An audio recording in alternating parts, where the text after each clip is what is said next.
Welcome once more to the Atelostoa and to the grand final of the 15th International Roman Law Moot Competition. It is my great pleasure to ask my dear friend, Deputy Minister of Education and Professor of Public Law, Angelos Syrigos, to address you. Ladies and gentlemen, dear participants, it is a great pleasure to be here with you today, for the very simple reason that for several years I have served as a moot court judge in similar competitions of international law. I don't know if you have heard the names, the JESAP competition and the competition of the International Court of Justice of the University of Leiden. So, I know very well how you feel, and I congratulate you in advance because you are already winners. The fact that you are here means that you are winners. Several years after this event, you are going to be lawyers, public servants, diplomats, professors. You will remember this beautiful day in Athens, in this place that has been built 72 years ago. This building was rebuilt 72 years ago by the American Archaeological Society of School of Athens with funding from the United States. The area over there that you can see now, it is full of trees and ancient remains. It was the area where a great part of the old city of Athens was. In the 1930s, the buildings were demolished in order to recover the ancient remains, and this building was built according to the rules of the ancient architecture as it used to be. So it is a beautiful building, a beautiful day. I wish you good luck in your efforts. Congratulations to Athina Dimopoulou and to the University of Athens for this competition. You insist for many years and you have real results on what you are doing. Congratulations, Athina. Good luck to you.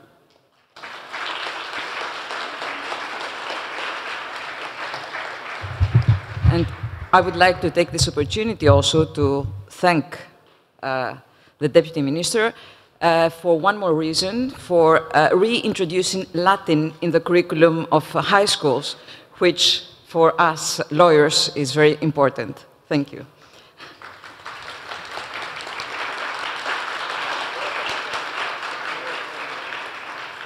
So I would like now to ask our rector, Professor Meletios Athanasios Dimopoulos, to give an address. Dear Minister Syrigos, dear Vice Rector Karadimas, dear professors, dear friends, colleagues, students, it is with great pleasure that I welcome you to the grand final of the 15th International Roman Law Moot Competition, organized by the School of Law of the National and Kapodistrian University of Athens, with the participation of the law schools of universities of Naples, Vienna, Cambridge, Oxford, Tübingen, Trier, and Liège. It is also a pleasure to welcome the Roman Law Moot Court back in Greece, 15 years after it first started in Kavala and Philippi in Macedonia, Greece. For the first time, such an event is organized at the Atelostoa in the ancient Agora of Athens, at the very place where legal forensics were born and practiced 2,500 years ago. Mooting in different fields of law has acquired an important place in the law school of our university and worldwide as an exercise for aspiring lawyers. This competition, though, is unique of its kind, and that it focuses on Roman law as the common foundation of modern legal systems throughout the world. Moot courses are an excellent opportunity for our students not only to sharpen their lawyer skills, but also to cultivate excellence while practicing a sporting spirit and learning fair play. The law students you are about to hear will undertake a difficult challenge, pleading as lawyers in a fictional case in English. They must address complex legal issues and challenges the arguments of their opponents. A task even more challenging when they compete before an audience with professors of some of the most renowned law schools acting as judges. So I wish to you best of luck, and also I would like to thank Professor Athina Dimopoulou again, colleagues, and also the sponsors for this event. Thank you very much.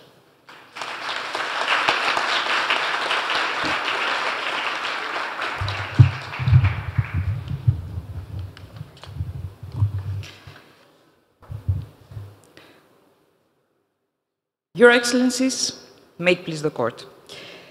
It is a great pleasure to welcome you at the Atala Stoa, an ideal setting for a students' competition in law. Logos, in the sense of argument, logic, and plea, was a notion born on these very grounds of the ancient Agra of Athens.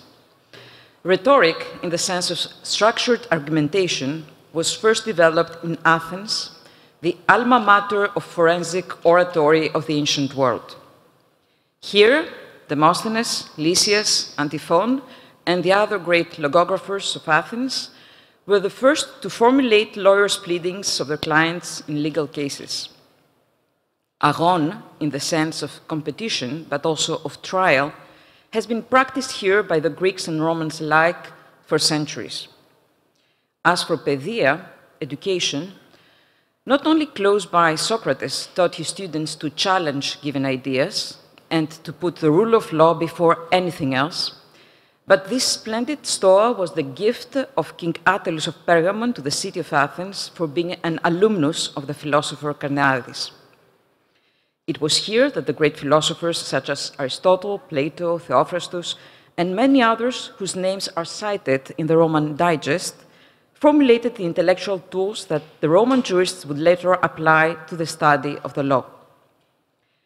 The ideas and ideals born in the Athenian Agora, such as isonomia, equality before the law, isigoria, the equal right to free speech, and of course democracy, ideas that have changed history forever, are the very foundations of our European civilization. A legacy that we should not take for granted, nor forget to celebrate and teach to our students. Roman law is part of our common European legacy. It has been the biggest gift of Rome to the modern world. Roman law forms the core of the civil codes of Austria, Belgium, Germany, Greece, Italy, and is still referred to by the courts of Scotland. It is taught in the curricula of the here present law schools of Naples, Cambridge, Oxford, Tübingen, Trier, Liège, Vienna, and Athens, not only as a tribute to a distant past, but because it is key to understanding how legal science was formed by the Roman jurists and how it is applied to this day. Roman law allows legal experts worldwide to communicate in the same legal jargon and to grasp the same legal concepts regardless of the differences among modern legislations.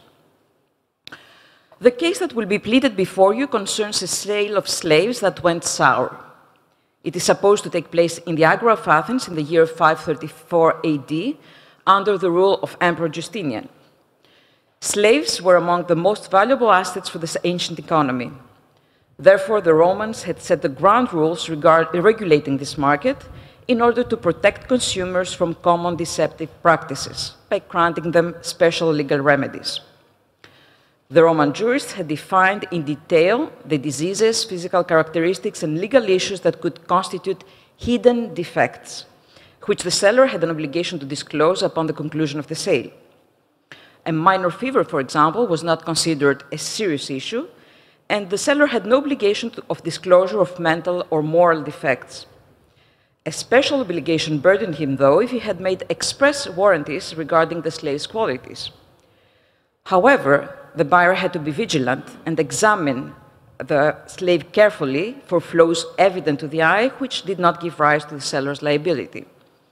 And as in all sales, a certain degree of exaggeration on behalf of a seller eager to praise his merchandise and to allure the buyer, was to be expected, a bit like modern advertisement.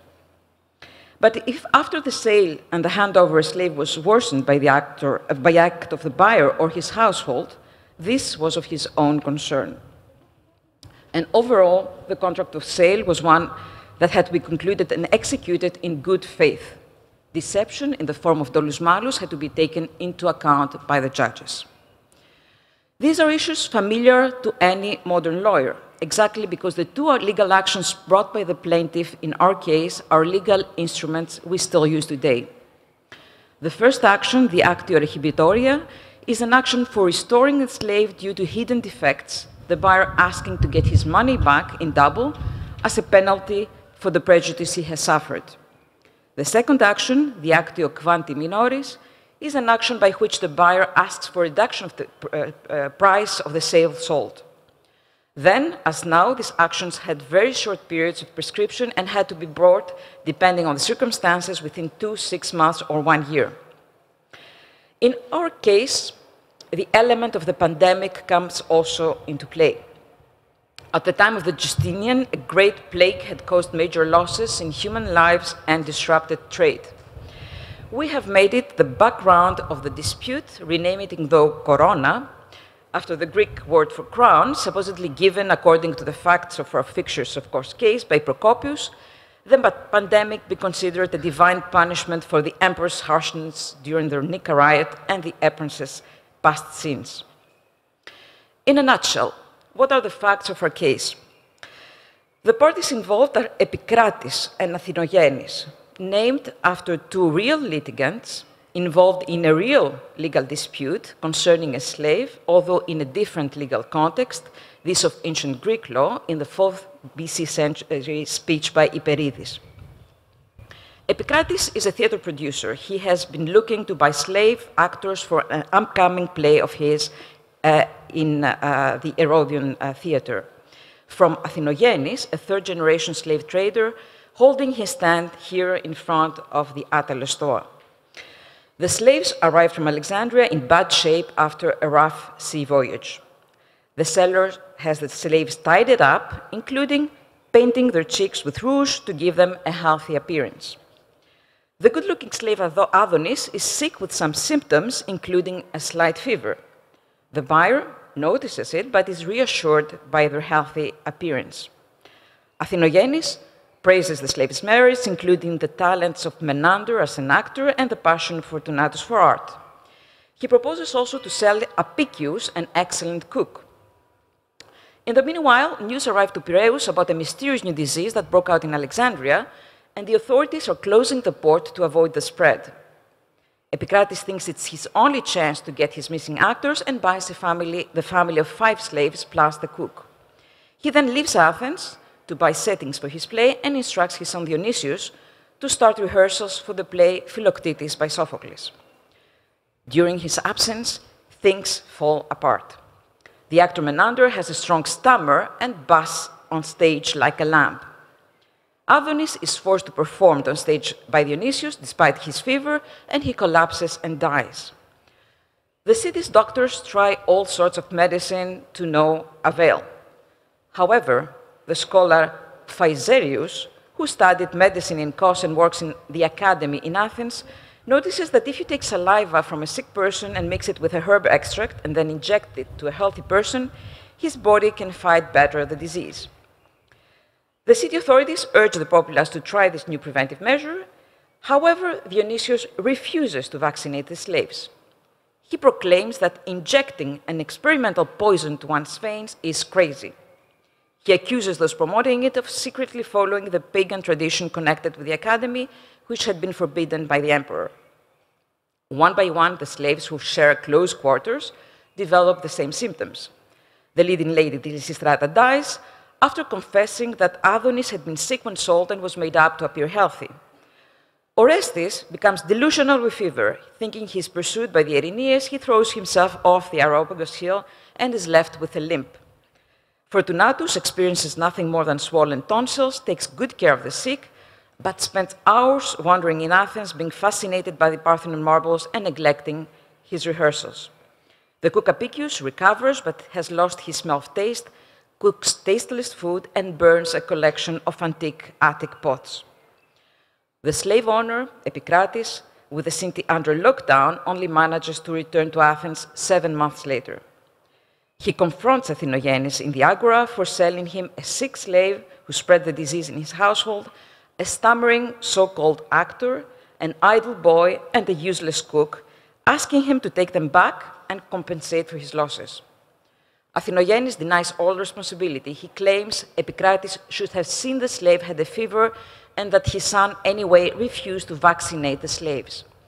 He failed also to ask about Menander's theatrical experience, who was a pantomime actor, and which requires no speaking.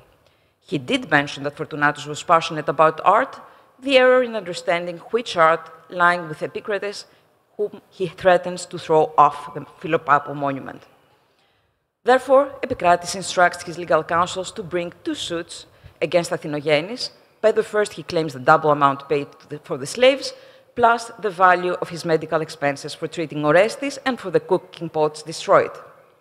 By the second action, he claims a reduction of price for the stammering actor and the idle young boy. Today, following the small final that just took place here, where Athens competed against Oxford, in this grand final, we have the teams of Tübingen, on behalf of the plaintiff Epicrates, competing against Cambridge, representing the defendant Athinogenes.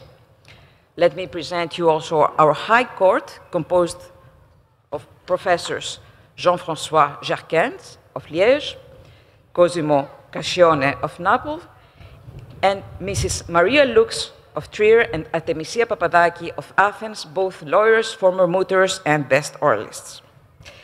Finally, one lawyer from the plaintiff's side, you will first hear the plaintiff's first lawyer deliver his pleadings regarding the first action of rescindment of sale, then the second lawyer concerning the action on reduction of the sale price. Then the lawyers for the defendant will reply. Finally, one lawyer from the plaintiff's side will do a short rebuttal of the defendant's arguments. They will be referring to the legal authorities of the time included in Justinian's codification, namely the Codex, the Digest, and the Institutes. The names you will hear referred to are those of the great Roman jurists, the works of which form Justinian's Digest. Our judges will be asking questions. Our lawyers must follow a precise rules and court etiquette and respect the time. That's why we have a timekeeper who will be showing the time left for their pleadings.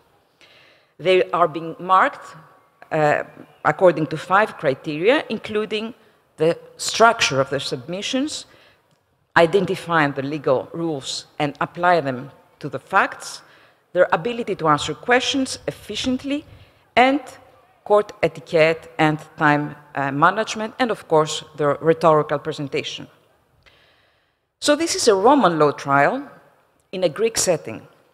Roman law was applied to Greece following its integration in the Roman Empire, first among Roman citizens, and then from 212 AD onwards, after Roman citizenship was granted to almost all of the subjects of the Roman Empire.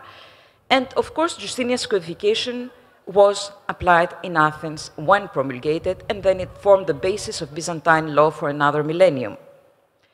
At the time of Justinian, court decisions were issued by one or more judges as the ones presiding this court.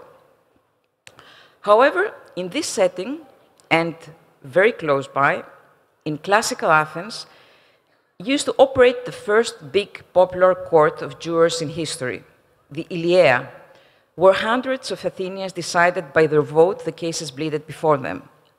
The votes used by the Athenian jurors have been found at the foundations of the Attalus Stoa and are on display here in the Agora Museum.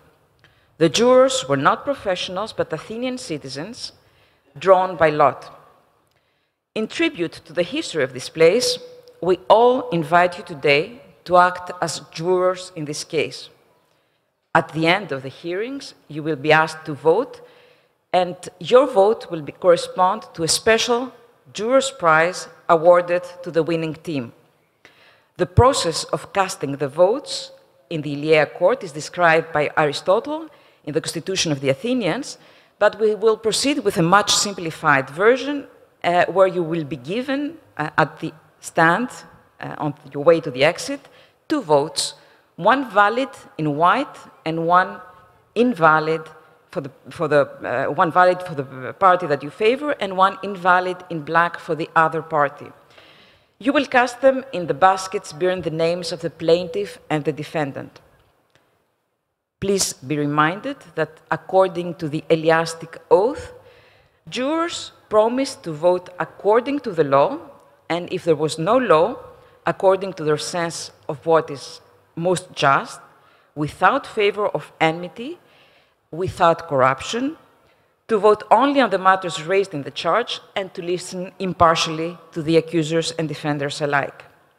So, please listen carefully and impartially to our young lawyers' arguments on behalf of the clients and cast your vote accordingly. Let the game begin.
Your Excellencies, esteemed colleagues, may it please the court. My name is Benjamin Zeb, and I'm profoundly honored to be addressing you today on behalf of our client Epicrates, together with my esteemed colleague, Counsel Patroklos Witte. If you allow, I shall make my submissions in the next 14 minutes, before my colleague will argue his case in 10 minutes. Your Lordships, I will submit that our client can demand a total of 9,030 solidi out of the Actio Redebitoria from the defendant. First, I will explain why the conditions for the Actio Redebitoria are met in case of Adonis. Afterwards, I will continue with submitting that this does also apply to the other slaves, and that our client for this is entitled to restitution of their purchase price. Moreover, I will submit that Athenogenes is also liable for all subsequent losses that resulted from Adonis' disease, which are 30 solidi for Orestes' medical expenses and 1,000 solidi for the antique pots that were destroyed. With your permission, I continue by submitting why our client is entitled not only to 4,000 solidi, but to double the purchase price, which are 8,000 solidi. At last, I want to elaborate on why the time limit of the action has not expired. Let me begin with the disease of Adonis. The Aediles grant rescission under the following conditions. Firstly, a defect or disease of a slave was not proclaimed. Secondly, that anything was said or promised which has not been the fact. And thirdly, that there was any other kind of malice or fraud by the vendor. May I ask your Lordships to have a look on my first source? We read that Ulpian notes down fever as explicit example for a disease. Adonis was nearer to the burial than to being adorable. He was already afflicted with such a severe fever at the time of the sale that he could hardly stand and breathe. The edict is unambiguous. Such a disease must be proclaimed, and if not, is a reason for rescission. Your Lordships, conversion can also be lawfully demanded for Lysistrata, Orestes, and Apicius. I ask your Excellencies to read source number 2. It says that if you sell several slaves for a single price, and you guarantee that they are sound, and only some of them are unsound, an action can probably be brought for breach of statement or promise in respect of all. Just because of this, our client is entitled to rescission of all of the slaves. Furthermore, Athenogenes did not declare the nationality of the slaves, although our client, hearing that they have Greek and Roman stage names, asked for their provenance, as the libellus tells us in paragraph 5. As source number 3 tells us, this is unambiguously another reason for rescission. Excuse me, counsel, what is the relevance of the nationality in this claim? I can see no connection with the problems that you claim have arisen and not divulging where they came from. So there are differences in the qualities that one can adhere to a nationality. Imagine if you wanted to buy a slave educated as an actor, educated about art, but the only slave that you get is a Germanic one who is only educated about punching people and drinking beer. So there are qualities that are referred to the nationality. Yes, but your client never raised this point to Athinogenes when he confronted him in the Agora. He mentioned other problems, but not this one. It is another problem. So there are several problems, and he did not mention all. But as we in court do mention it now, it is important to our client. With your permission, I continue by submitting why the costs for the medical treatment and the antique pots also have to be refunded. The unreported disease of Adonis led to tragic incidents of such extent they could have been written by Sophocles himself. Lysistrata, the mother, formerly fit and strong as a cow, got infected and died. Orestes, insane because of the fever, threw himself off the Areopag and will probably never be able to work as an actor again. Of course, our client paid the costs for his medical treatment immediately, which were expenses of 30 solidi. Apicius, the cook, once praised by our beloved empress, destroyed the painstakingly... Can you hear me now? So what do you mean that he paid the medical expenses? For all we know, he never even summoned the doctor, and he's against the medical treatment by Phaisarius. So he paid the medical expenses that occurred when he threw himself off the Areopag, because he suffered some injuries of this. Why did he not provide any medical treatment to the feverish slaves? Well, there was no medical treatment for the feverish slaves. No medical treatment that can be called a safe medicine. Yeah. Thank you. Excuse me, counsel. How is it for your client to decide whether there is medical treatment? Would this not indeed have been a doctor's job to decide here? It could have been a doctor's job, but the doctors and the hospitals of Athens had no solution for this. And our client is still responsible for his slaves, so he is also responsible for what medical treatment has to be administered on them. So, Apicius, the cook, destroyed the painstakingly collected antique pots of our client, which was a tragic loss to him, worth 1,000 solidi. But who is to blame for this? May I turn your attention to source number 4? If the purchaser has suffered some loss or incurred expense for the slave, the purchaser will recover, therefore, at the judge's discretion.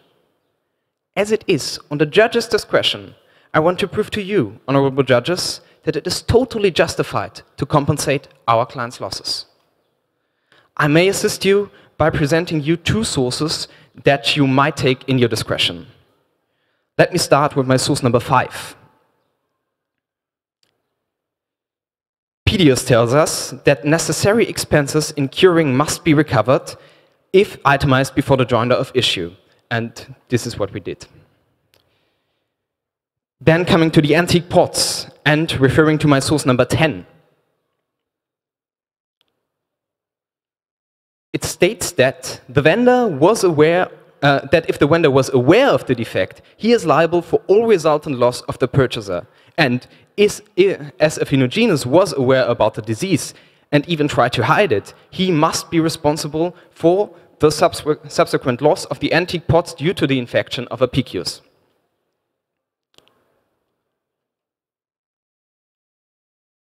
Right. But is the vendor under an obligation to notify of a slight fever? I mean, it's not that severe, is it? He is not under obligation to notify of a slight fever, but we know that Adonis at last died of the disease, so it was no slight fever, and it does not... and he could hardly stand and breathe. This is why it even was no slight fever at the time of the sale. In consequence, we submit that Affinogenous has to refund the medical expenses of Orestes, which would not have incurred without the infection, and of which he is profiting when getting the slave back, and compensate our client for the loss of the antique pots that would not have been destroyed without the loss of smell due to the disease of Apicius. With your permission, I now want to submit why we demand the duplum of the purchase price. Your Excellencies, let me take you to my source number 6. The action for rescission may result in one of two condemnations. For the vendor may be obliged to pay now the simple loss incurred, now twofold that sum. For if he does not pay up the price received, in respect thereof, he will be directed to be condemned for double the price.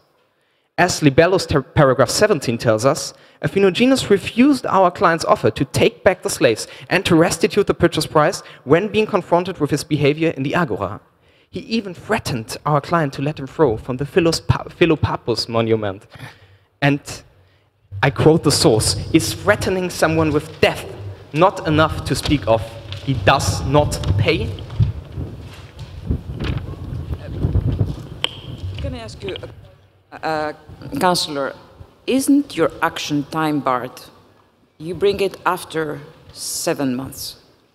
So can you please elaborate on that? Your Lordship is totally right. The time limit for the Actio Redibitoria are 6 months, or mensis utilis. And we submit that days under lockdown where magistrates are unreachable and our client is not able to reach neither the city nor the court aren't mensis utilis, which the authorities require. Still, to ensure that our client can bring on the Actio, if your Lordships do not agree on this opinion... Sorry, do you have an authority regarding the mensis utilis? I fear not, no.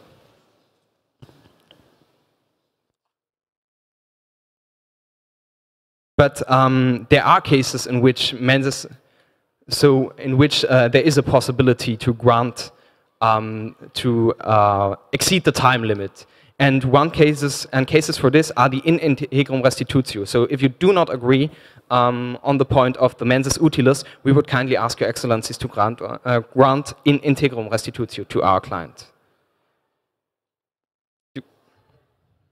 Councillor, you do not bring your action on the basis of restitutum in integrum.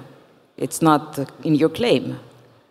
Yes, we do not want to bring on another Actio, but we just want to take it in as a remedy.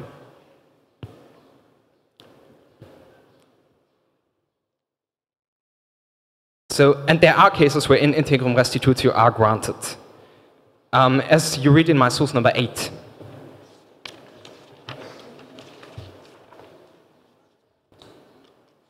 Where Ulpian tells us that just below the first bold text, for many eventualities can occur which warrant the help of restitutio, and yet they cannot be enumerated individually, so that whenever equity suggests restitutio, resort will be had to disclose. And an example for this is generally whenever anyone necessarily and not voluntarily has been away, it ought to be said that he is to receive help. As our client was not able to enter the city because of the lockdown, and because of this is a unique situation that never happened before, it is a case for in integrum restitutio. So the time limit, the extension of the time limit is, with our submissions, no problem to our client. But may I continue by elaborating on the duplum? As I just told you, Affinogenous refused our client's offer to take back the slaves and to restitute the purchase price. And he even threatened him with death. Thus, we see no other way to push through our client's rights than condemning the reluctant defendant to the duplum, similar to the lis inficiando crescit in duplum.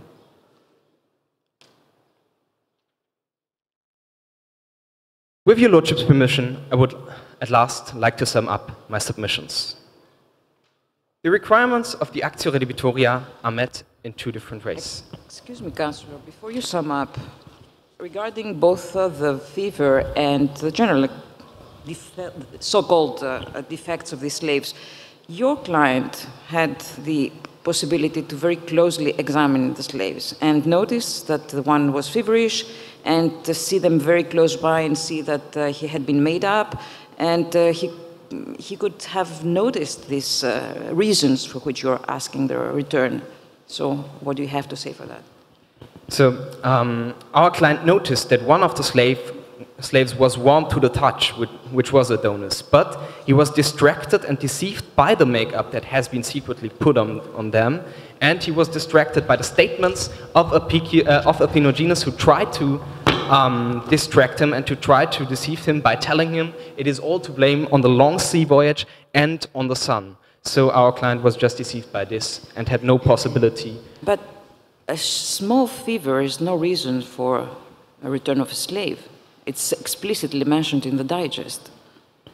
A small fever is not, but a deadly disease is. And it does not depend on the knowledge of the vendor if it is a severe disease or if it is not. So, to sum up my submissions, the requirements of the Actio Redebitoria are met in two different ways. Firstly, the disease of Adonis was not reported. Secondly, the vendor gave no information on the nationality of the slaves. As shown, for these reasons, requisition can be demanded for all of these slaves. The medical expenses and the value of the pots have to be refunded so that our client is put as if the sale never happened. And finally, because of the refusal of the defendant, he has to be condemned to double the price paid. Hence, I sincerely ask your lordships to grant the Actio Redebitoria under the submitted conditions. In both my client's name and mine, I assure your lordships of our highest consideration. Any other question from the court? Excuse me, counsel, about the pots. Was there no control in the kitchen?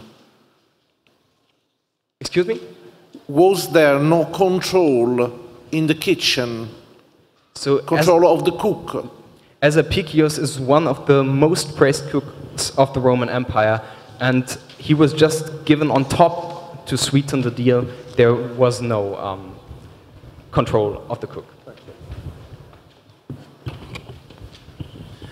Maybe you did not really understand the question. It's not about checking Apicius from the beginning, but whether provide him from doing any harm by cooking badly. That was the question I understood.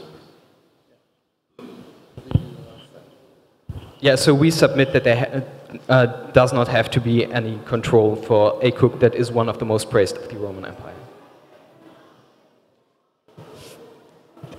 Thank you. Thank you, Councillor.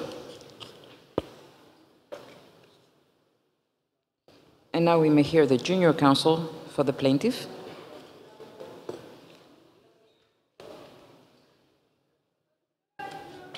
Thank you. Mr. Patroclou Suite.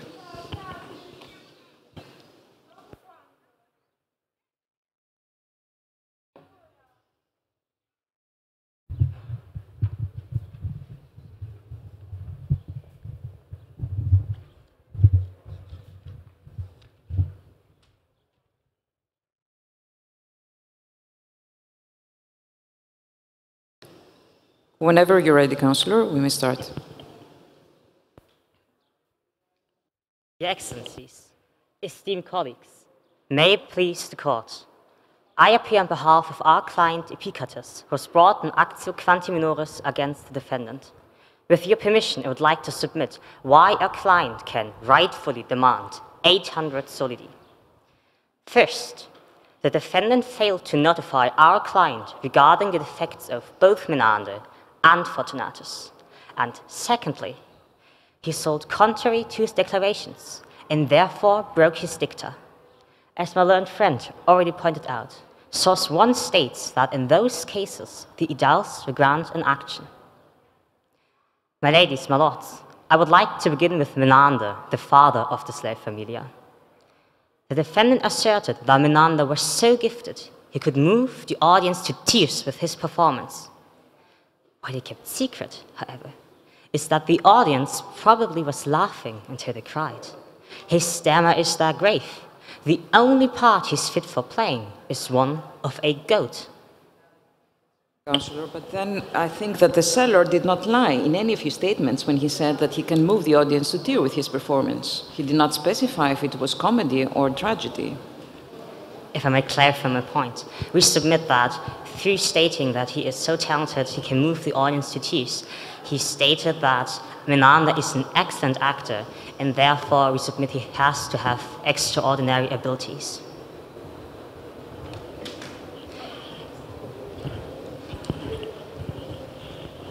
Excuse me, counsel. So is it your submission that somebody who is a pantomime and arguably is a good pantomime does not qualify as an actor at the same time? We do not submit that a pantomime isn't an actor. However, we submit that an excellent actor is not only characterized by his ability to perform a single genre like Menander does, but by his versatility as well. And a pantomime who has such a strong stammer that he can't recite a single line is not versatile in any way. Please turn to source 2. If Avenor says the slave is an excellent cook, he must supply a leader of his profession. The same applies to other trades and crafts. But excuse me, Counselor, isn't art highly subjective? Who is considered a good actor or not? It is highly subjective, yes. However, there are some rules everyone can agree on, and an actor who can't recite a single line is objectively not a good actor.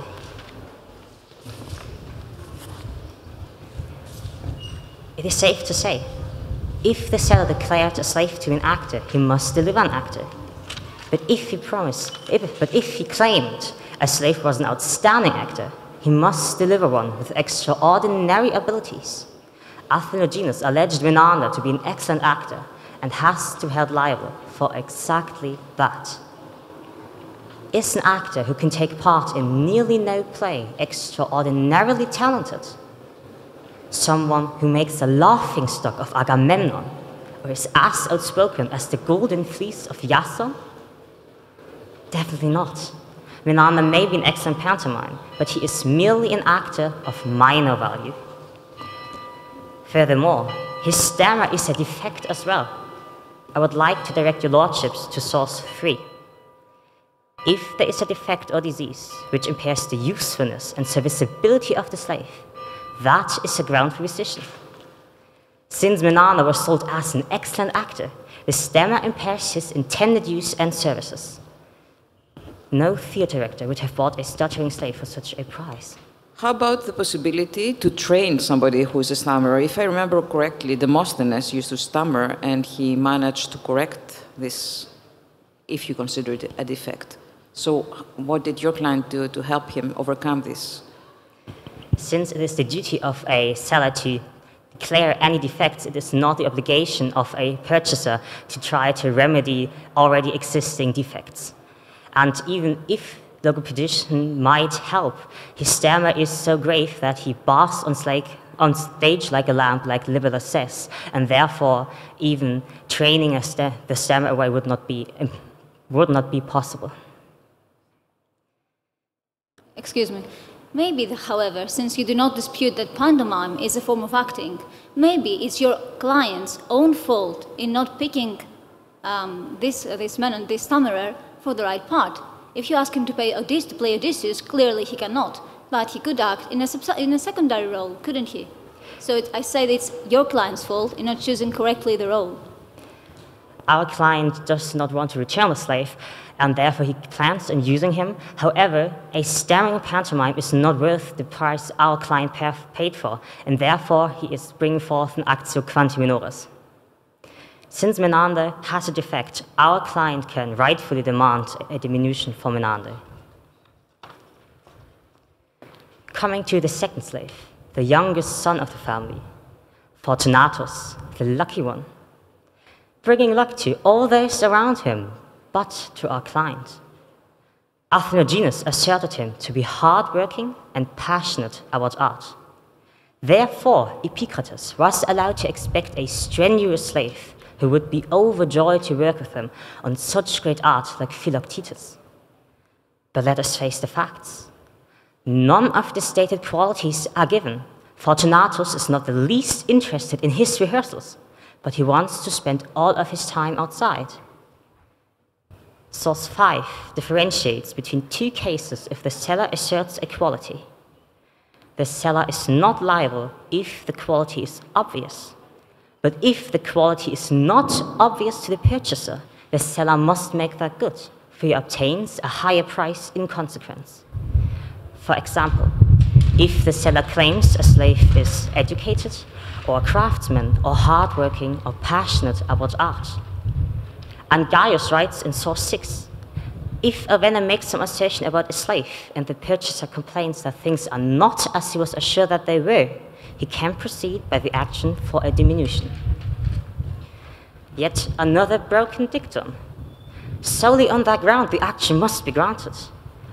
Fortunatus, however, is not only disinclined to work and indifferent to his duties, but he also has a defect. It's a mental defect. Are you allowed to bring this action for a mental defect? You noticed that correctly. A purchaser can only bring forth a mental defect if the seller stated that it does not exist. And we submit that through stating that Fortunatus is hardworking, he cannot be addicted to art since those traits contradict each other. Excuse me, counsel. Being interested in art isn't part of an artist's identity. It's something to be expected. So it would be up to your client to properly direct him to perform his duties as an actor instead of asking for reduction in price. Our client wouldn't mind if Fortunatus would seek some little experience into art.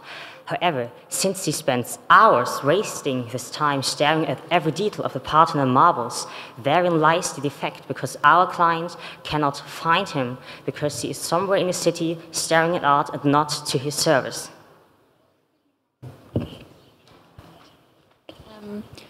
What would your suggestion be that Fortunatus does when rehearsing? I mean, all the other actors are either sick or dead or, well, cannot work as actors anymore because they have a limb that will last. So what is your suggestion that Fortunatus does in the time where he is not caring for the sick? Since there are still rehearsals taking place, and even if the theatres are closed, it is of utmost importance that our client has his slaves to rehearse the plays, because when the theatres will open again, he has to be able to start performances again at the most short time possible. Our client bought an actor and not a painter or a teacher. Of what use is an actor who rather spends his time staring at marbles than learning his lines or rehearsing the play? Moreover, Source 8 states the traits of a wanderer which apply to Fortunatus as well, since he is nowhere to be found and he wastes his time staring at those marbles. Your Excellencies, the price must consequently be reduced. With your permission, I would like to summarize the rightful claim on behalf of our client. Epicrates can demand reduction... Excuse me, on that point, just the previous point. So you're submitting that these are two distinct defects, one of the wanderer and one of the mental defect of studying art? Because the way I see it, he only wanders in order to admire the art. So I put it to you that it's just one mental defect here. We submit that there are two defects, since he can also study pictures at home, and therefore the wandering about Athens and being nowhere to be found is a second defect, which is different from the studying pictures of art. Epicrates can demand reduction of the purchase price for 3 reasons. Menander is not an excellent actor. None of the stated qualities regarding Fortunatus are given, and both Menander and Fortunatus have defects. I have one more question for you, counsel. When a director is looking for actors, the first thing one would do was to give an actor to recite some lines to see how is his speech. So isn't this a very basic failure on behalf of your client when he bought the slaves? I understand your concern. With all due respect, we submit that it is not customary to test whether an actor has the ability to speak. And since he already tried to find out every obvious defects, since he tested their teeth and tested their bone structure, he already proved he was not negligent, and it is possible to trust that the seller declares any defect he has to state.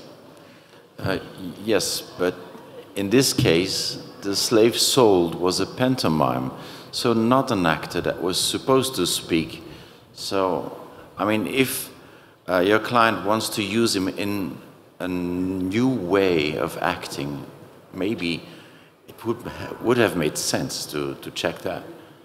Since Athenogenes did not sell him as a pantomime, our client was right to assume that he is a normal actor, and therefore trying his speaking abilities was not necessary. If I can't be of any further assistance? Maybe just about the Wanderer again. It strikes me that you consider that someone who is so raffinated and loves art is at the same time an arrow, a wanderer. This is not my imagination about wanderers. I see them basically as interested in nothing and just wasting time.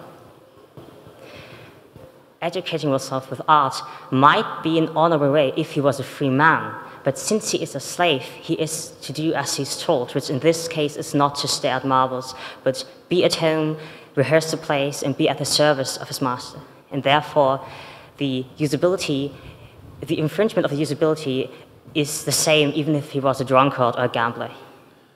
Yes, but there you're not really answering on the fact that you call him a wanderer. I mean, there you're just saying what he is supposed to do, but I mean, if we're going on the definition of what a wanderer is, then I'm still not completely with you.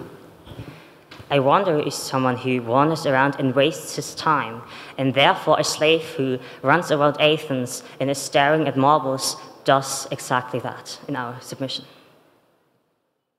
May it please the court. Thank you, Councillor.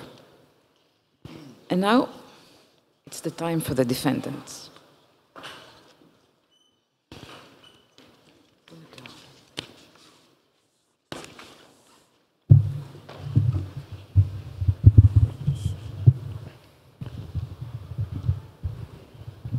Are you ready, Councillor? May it please the Court, Your Excellencies, I am Syed Saifullah Shah, and I represent the defendant with regard to the Actio Redebitoria. I will speak for 12 minutes, as will my junior counsel, Mr. John T. Yin. My argument today is that my client is not responsible for any loss that resulted from the alleged disease in his slaves at the time of sale. And I make 4 submissions in the alternative to support this. I need only convince this court of one for the action to fail. First, that the Actio Redebitoria has not been brought within the required time period. The second, that the corona disease was not a disease that fell under the scope of the Aedil's edict at the time of sale.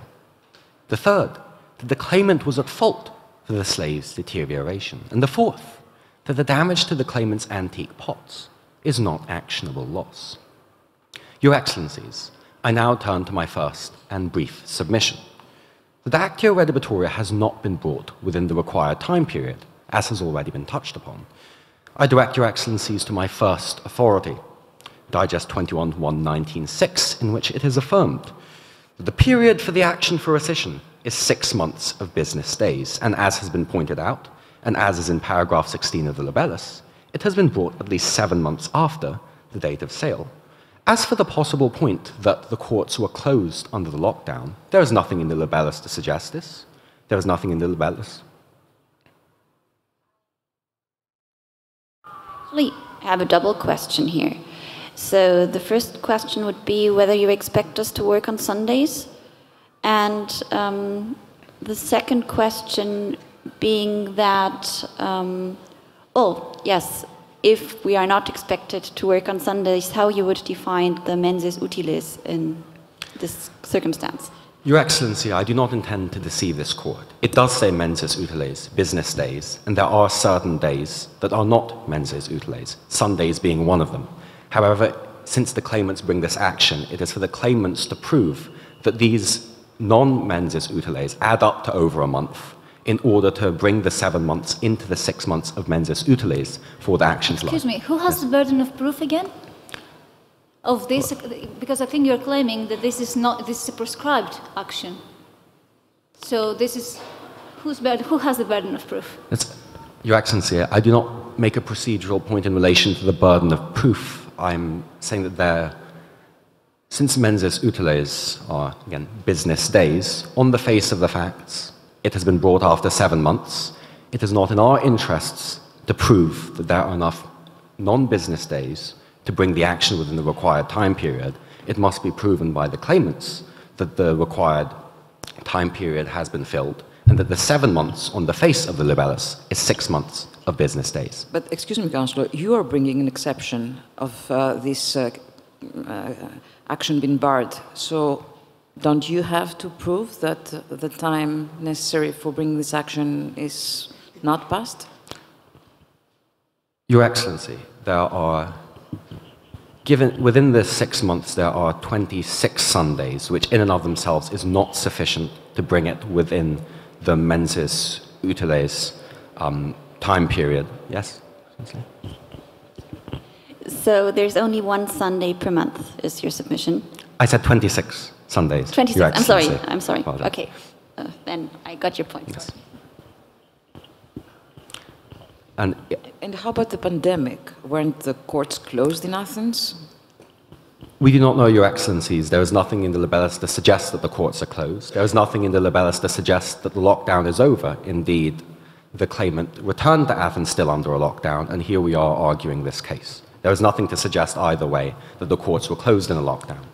And it is my submission, although this is a brief procedural point, I will devote the remainder of my time to my more substantive submissions, that that action falls outside the period of rescission, which of course runs from the date of sale. If I may take it from here, so you concede the point that this is a 6 months time of prescription, right?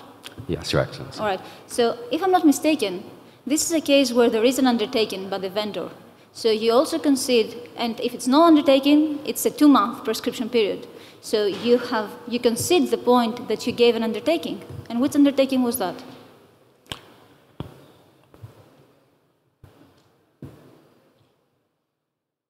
Your Excellency, I submit that there was an undertaking in relation to the slaves with regards to their attributes. However, nothing fraudulent was stated.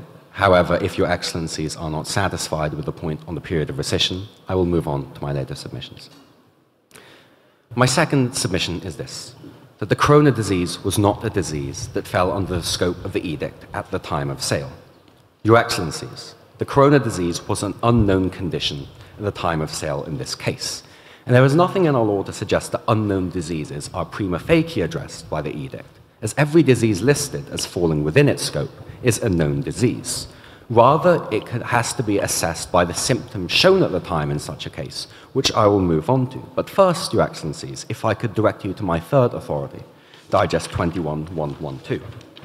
Given its underlying purpose, the scope of the edict cannot possibly extend to such diseases. I quote, "This edict was promulgated to check the wiles of vendors, and the vendor is still liable even if he is unaware of these defects, as he could have made himself conversant with these matters. However, there is no equivalent justification for strict liability in this case, as the vendor could not possibly make himself conversant in a matter that purchaser, vendor, and citizen alike were unable to make themselves conversant in. So I submit that it has to be assessed on the symptoms expressed at the time of sale, and I direct Your Excellencies to my fourth authority, Digest 21.118, in which a very minor flaw will not lead to his being held defective or diseased. As per paragraph 3 of the libellus, Athenagones only observed a trivial fever.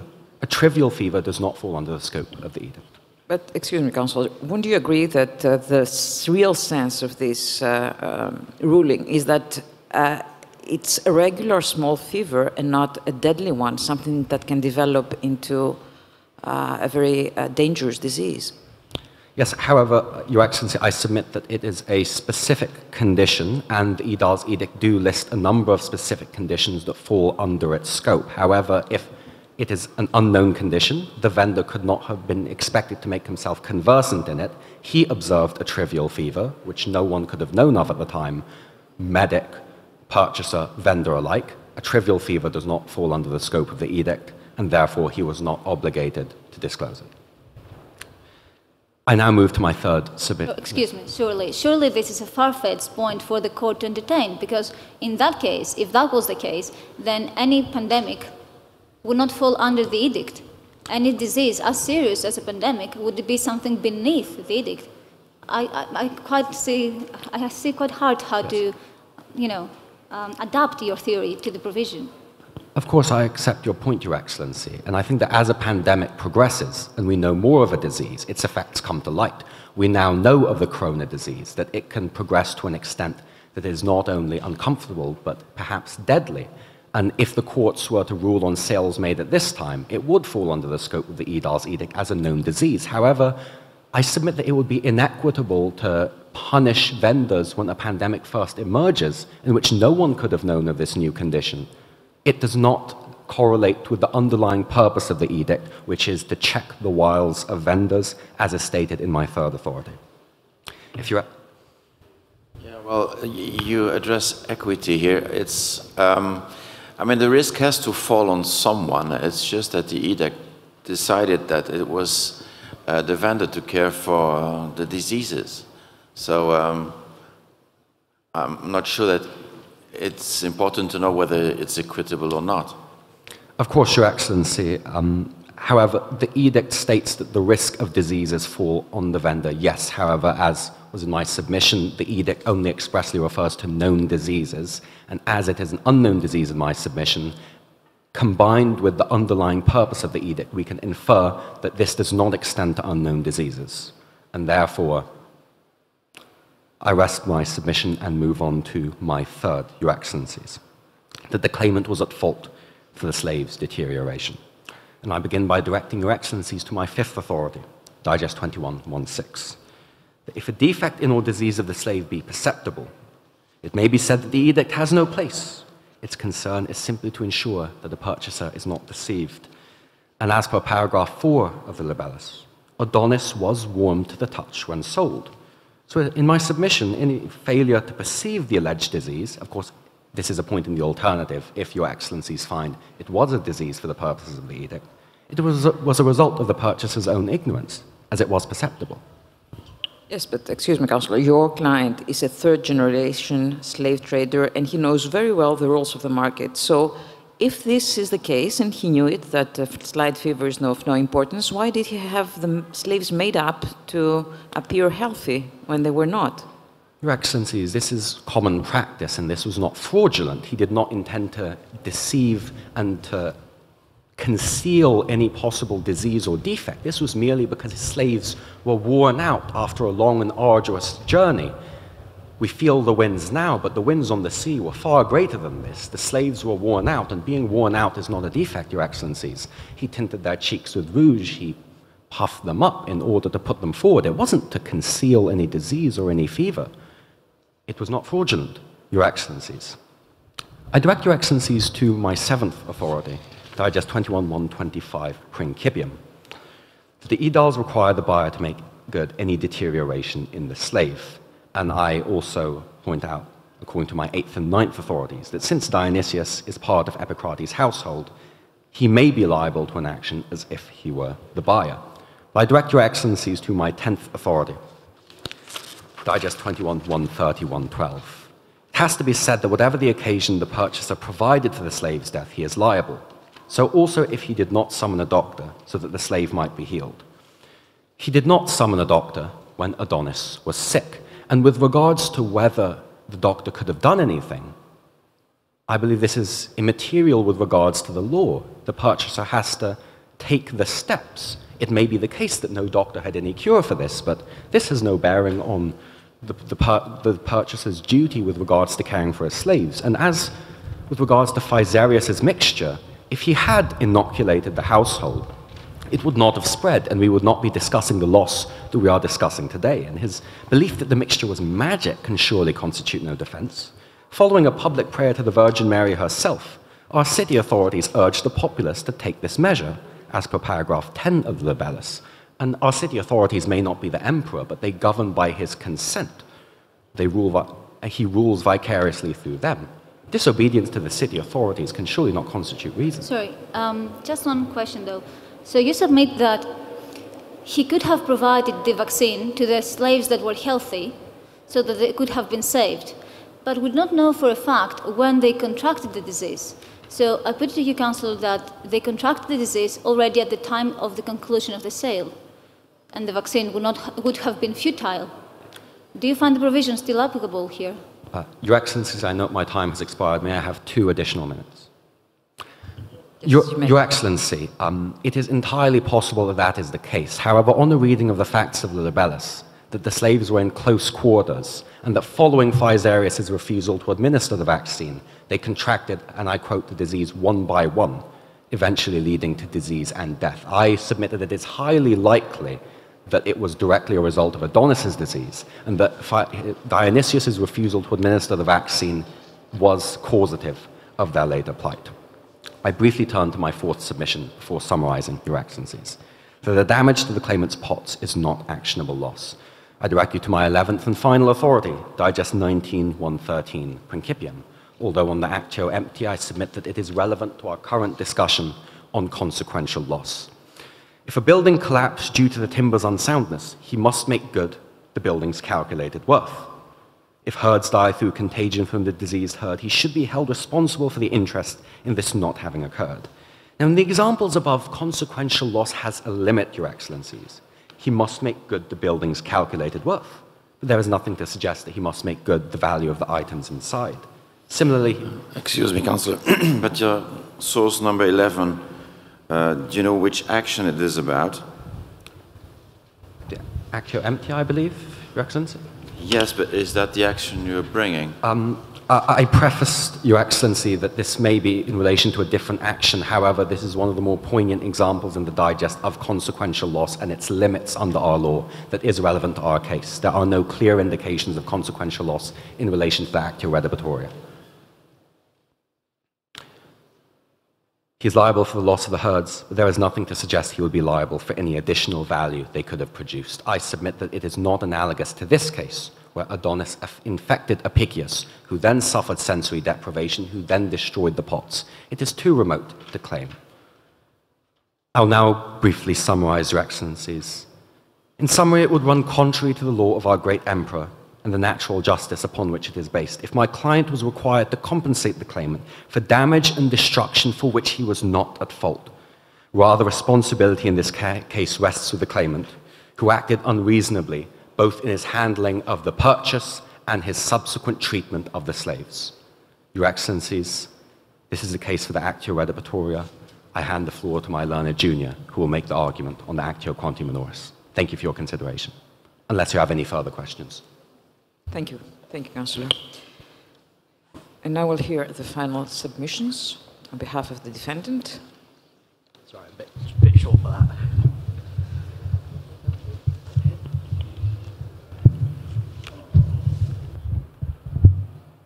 Thank you. May it please the court, I continue the case for the defendant, Athenogenes. I make 2 submissions today in relation to the Actio Quanti Minoris. First, I submit that neither Fortunatus nor Menander was defective. And second, I submit that Athenogenes did not lie about their characteristics, and thus has not breached any promise.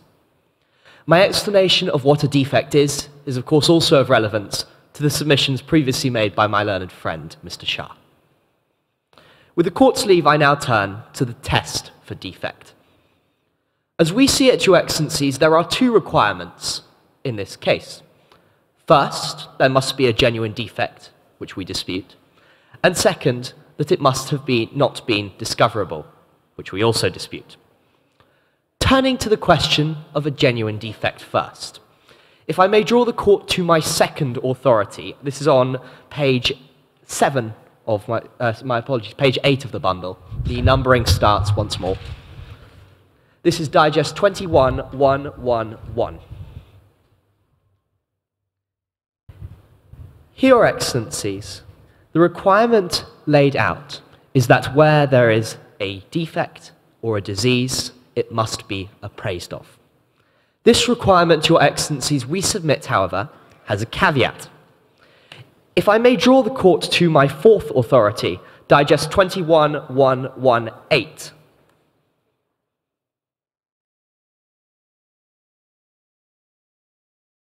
Here, Your Excellencies, the requirement is considered in terms of whether it impairs the usefulness and serviceability of the slave. This, Your Excellencies, we submit should be interpreted as whether the slaves are prevented from performing the purchase which they were bought for and which the vendor was told of. One cannot, of course, be expected to ensure that a slave does not have a quality they were never told they were meant to have. I will now apply this test with Your Excellencies' leaves, first to Fortunatus and then to Menander. Turning to Fortunatus, it was promised that he had a fascination for art. This, Your Excellencies, it is submitted is no defect. He still rehearses. He may not show interest, but he still rehearses. He also looks after the family, which we submit is hardly a mark of a lazy slave.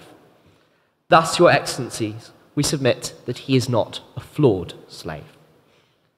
Turning to Menander. But excuse me, Counsel, I think that the description of a wandering slave that is passionate with art is the very description in the digest of a problematic slave. Thank you, Your Excellency. Whilst it is true that a wandering slave is defective, we submit that in this case, that Fortunatus was not defective when he was sold by Athenogenes. It is noted in the libellus that Fortunatus wanders around looking at the marbles of the Parthenon, the great marbles of our wonderful temple up on the Acropolis.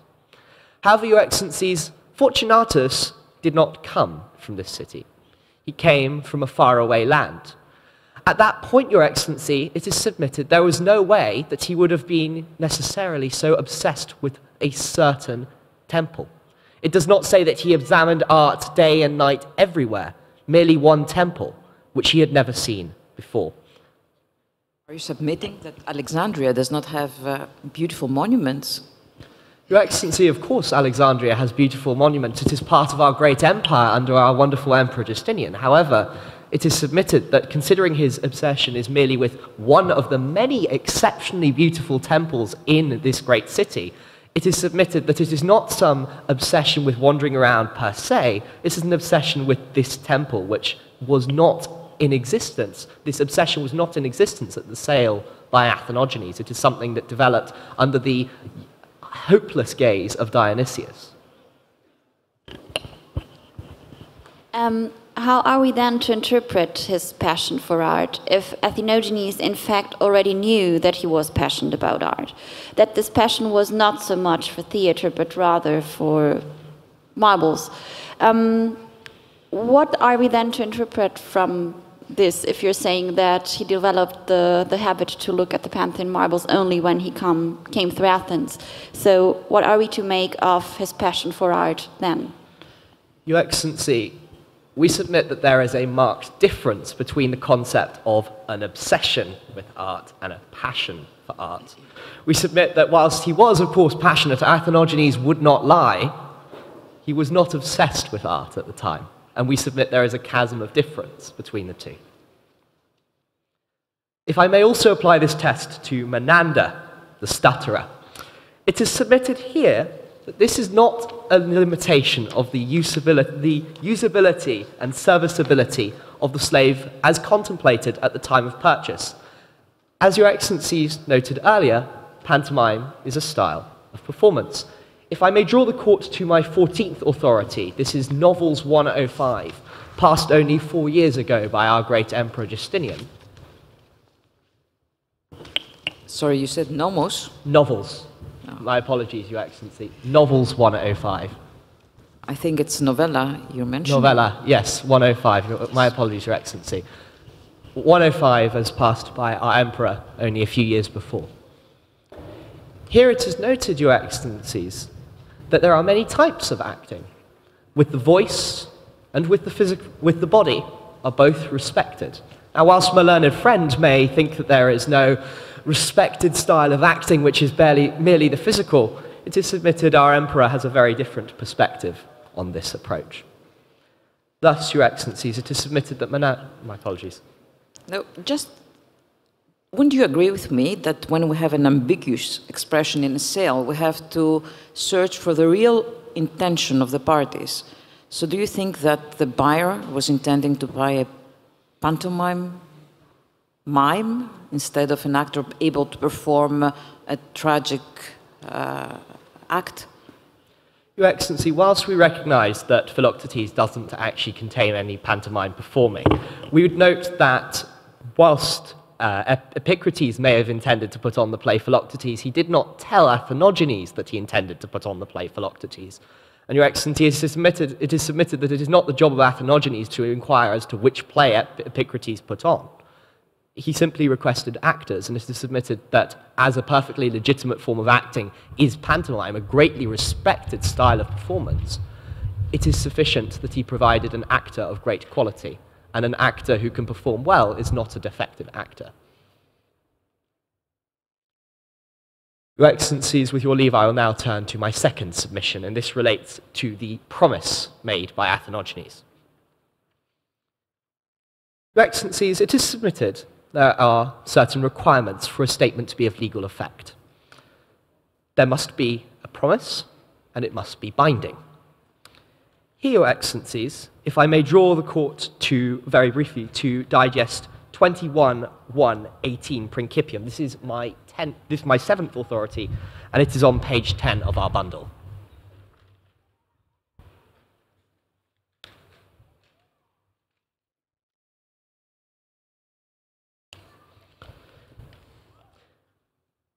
Here, Your Excellencies, it is submitted that there is a caveat to the requirement that promises are binding. All these expressions of the vendor are not to be charged against the vendor with absolute literalism, but should be reasonably interpreted. Reasonable interpretation, Your Excellencies, we submit, extends to the fact that those phrases which are nudum laudum, mere extollations of the qualities of a slave, are not binding on the vendor. Applying this test first to Fortunatus, the promises which are made are that he is hardworking and that he is passionate about art. As to the question of being hardworking, it is recognized by Gaius that a slave who is hardworking need not work all hours of the day and night. It is common in our... Excuse me, he works neither day or night. In fact, he doesn't work any hour of the day. Your Excellency, we disagree with this interpretation of what Fortunatus does. In the libellus, it states that he does work, when he is not... Excuse me, which is this work that you're referring to? Is he rehearsing? Your Excellency, it says he shows less interest. It doesn't say that he doesn't rehearse at all. And in addition, he looks after the slave familiar. And it is submitted that if he did not do this, Epicrates would suffer even greater losses as more of the family... But that is what he's hired to do. I mean, that is not the work, that he will not be up the stage acting like a nurse, and that being the part of the play that he's asked to play. So, I pity you, Counselor, that he is not at all there. I mean, how would you know? He's a wanderer, after all. Your Excellency, whilst he may wander from time to... He may wander, we recognise it in the libellus, it does say that he spends hours looking at the great marbles of our Parthenon. It is submitted that what was promised was that he was hard-working, not that he was a hard-working actor. He does look after the family, and it is submitted this is hard work, and it does also recognise that whilst he may show less interest in rehearsal, it is submitted this is not the same as never turning up to rehearsal. Additionally, That's right. You concede the point that there was a promise, and the promise is that he is hardworking and he is passionate about art, which somebody would understand that he is passionate about acting, because act is also an art. But you just say that he was not working in the theater, but working as part of taking care of the family. Your Excellency, we submit that he did work hard, not necessarily in acting, but he did work hard, and we submit that he was passionate about art, whilst it may not have been the type of art that Epicrates wanted. That is not the same as saying he shows no passion for art at all. Turning to the application, however, to Menander, I am aware that I run low on time.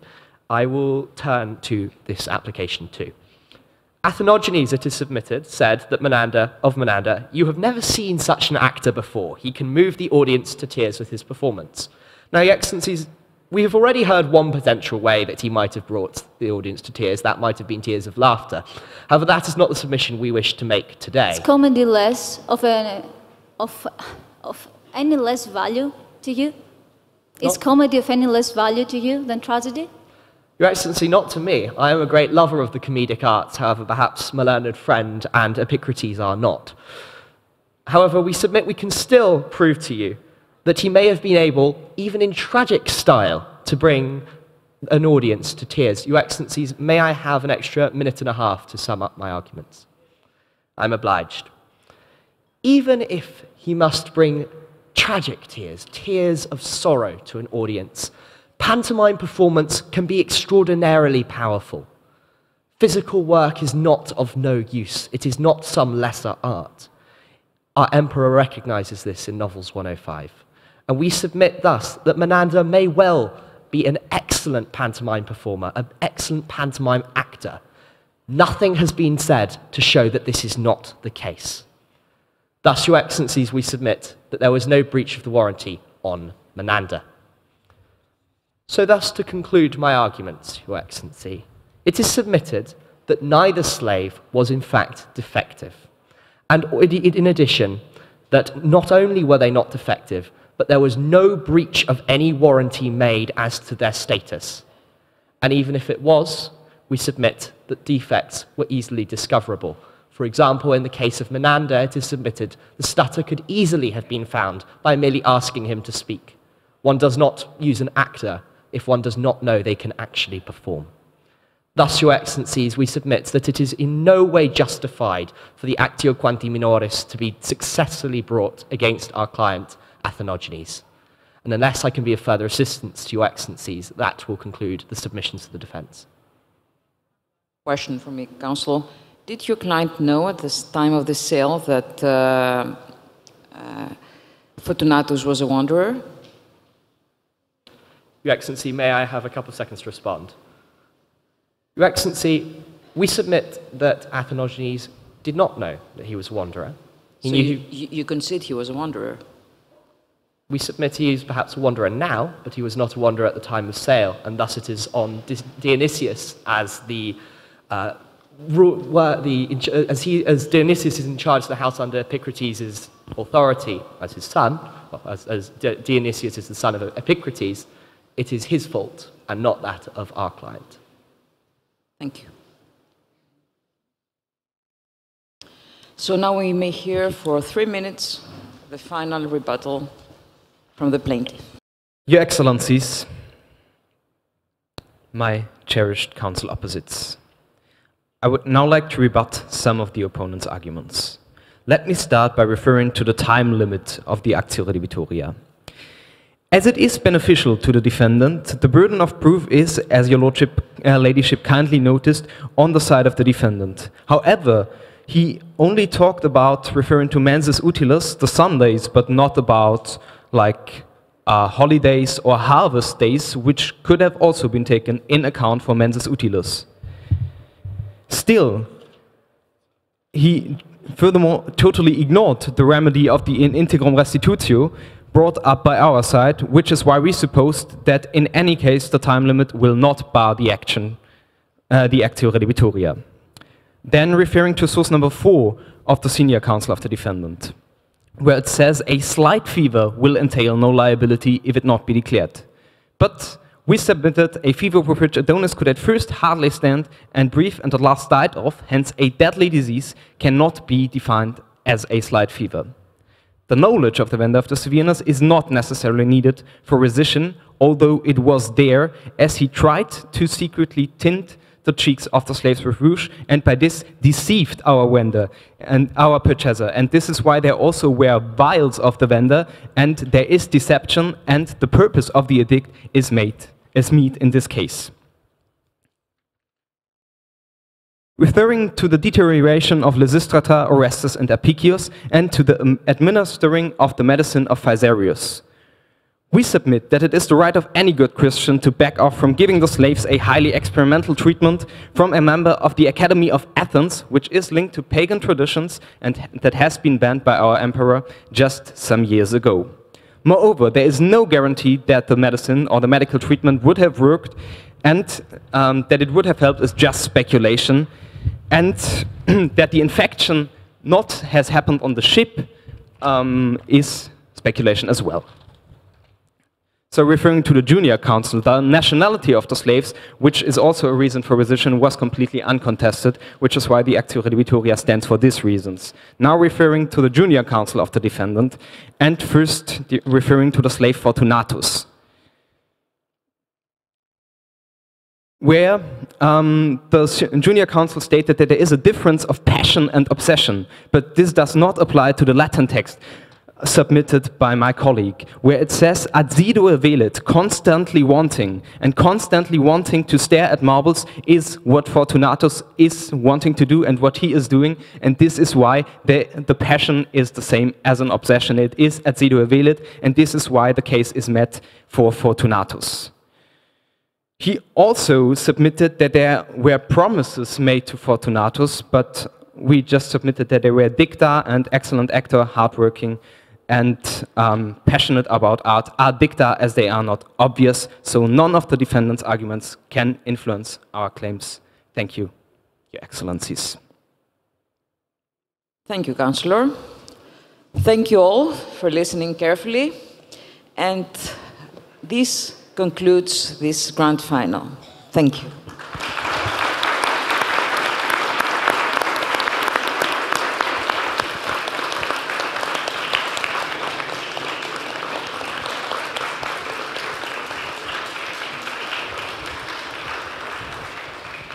I would like to take this opportunity to congratulate all the students who did a brilliant job working and preparing for this Moot, and also their professors and coaches, which are former students, for helping them present cases so brilliantly at this stage of their studies.